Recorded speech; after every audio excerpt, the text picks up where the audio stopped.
Hey guys, so I actually got back from Japan a little under 2 weeks ago, so my bad for taking so long, but I got busy with work, so I just want to talk about some of the Japan must-haves, either before you get there or while you're there, just to make sure that you guys are better prepared. And a little bit about my trip. So I landed in Ibaraki before flying down to Yakushima, which, if you're not familiar, is what Princess Momonoke was based off of. So I definitely recommend adding it to your itinerary before I flew back into Fukushima, back to Ibaraki before flying out to Kobe, then driving down to Osaka before coming back to the Ibaraki, Tokyo area. So the first one is Wonderlog. They do offer a premium version, which if you want to go ahead for it, but me and my friends were able to get by with the free version, and everyone could put in the locations that they want to visit, or if it's just you, you can type it in there anyways, and it's tied into Google Maps. So with Google Maps, you can actually see how far each destination is from each other, so you can plan it out, because there's another tab for itinerary per day, so you can plan it out specifically for a day, which places to hit.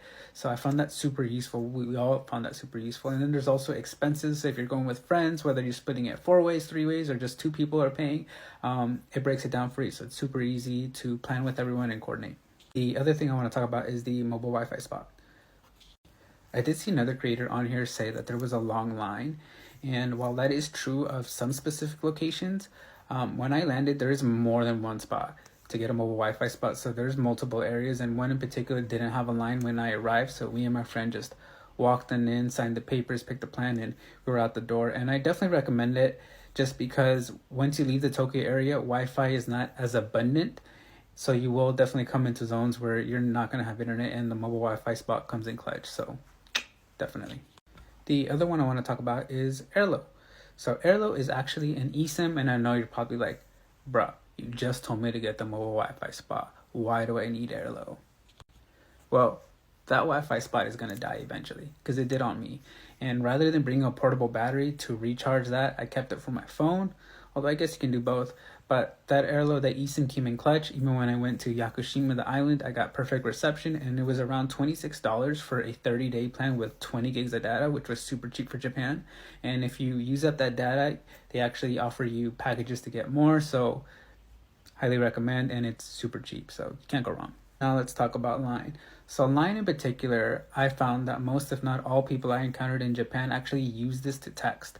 Not to mention, some of the restaurants and coffee shops also offer promotions where if you add them online, kind of like almost like how we do here in the States with Facebook, like a check-in, if you will, they will give you either a discount or a free item.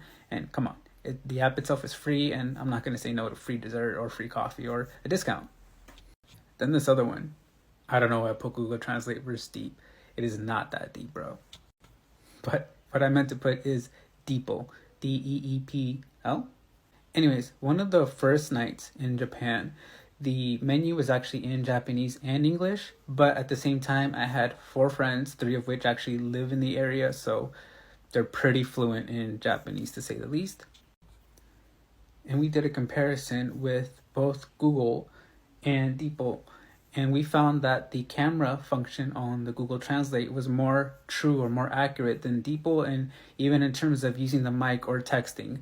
Honestly, preference is up to you, but based on my experiences, Google Translate was the way to go. The next thing I want to talk about is Tablog.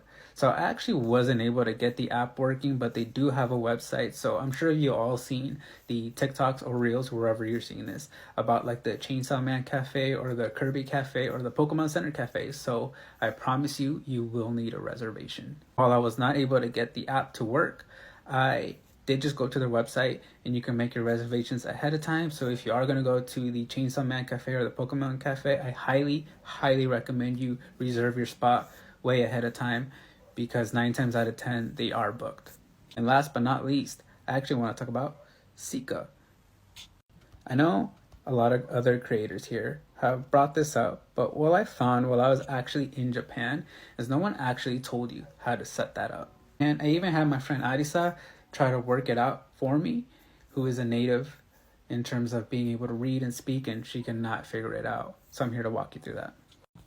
And I'm not sure about Android users, but I don't see why it would be any different. But for my Apple users, for sure, you just go to your wallet. And from the wallet, you just click on transportation. So you can do that now and add it ahead of time. But it is region based, so I did it while I was in Osaka. So I got the two options for Japan, which was Pasmo and Sika. So I went with Sika over Pasmo. They are both accepted in terms of like the metro and the railway, but Sika is also accepted at some restaurants and vending machines. So I found that to be way more useful than Pasmo, and really there was no difference in terms of charge. But once you go to your wallet, in terms of the setup, basically just go through the steps, accept yes. So my Bank of America cards actually didn't go through, so I had to use my United Airlines to basically just keep reloading the funds. But once you find the right card or you call your bank, maybe that's what I had to do, whatever. That is actually how you just keep topping off your Sika, so you're better prepared. And what I like about that too is that it breaks it down per ride where you're going or how much it's costing you, so you know how much the Shinjuku to Shibuya cost you. And last but not least, I didn't include it on this list. I don't know why I didn't. Is Google Maps. They have a transit mode, which is amazing in Japan. And since I came back to LA, I'm not gonna lie, I'm kind of like, bro, why can't we have this? Like, what's up? Or maybe we do. I don't know. But I have a car here, so irrelevant. So when I was going to different areas in Tokyo, I would just Google either the restaurant or spot that I wanted to visit, and then Google Maps would just break it down for me.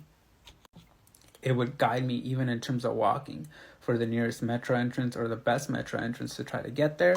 And then from there, in some cases, they would even break it down by platform. So I would know that my train would be on platform 2 at like 2:48.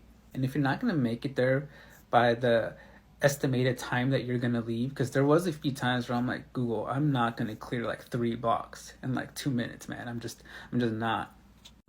And I know I don't have it on here, but like it was like a little under the top. You put what time you're planning on leaving, and if it was at a different time, it would give you a different recommended route if that was the fastest way to get there. But it also gave you multiple options, so you didn't necessarily have to go with the top option that they provided for you. And what I like about the Google Maps transit mode is that if you had clicked the little down arrow, it breaks down all the stops you're gonna pass before you get to the one you're supposed to get to. But I hope this was helpful for you guys. If you guys want to ask more, just ask me down in the comments. I don't know, let me know. But hopefully you guys found this useful, and have a good trip to Japan, guys.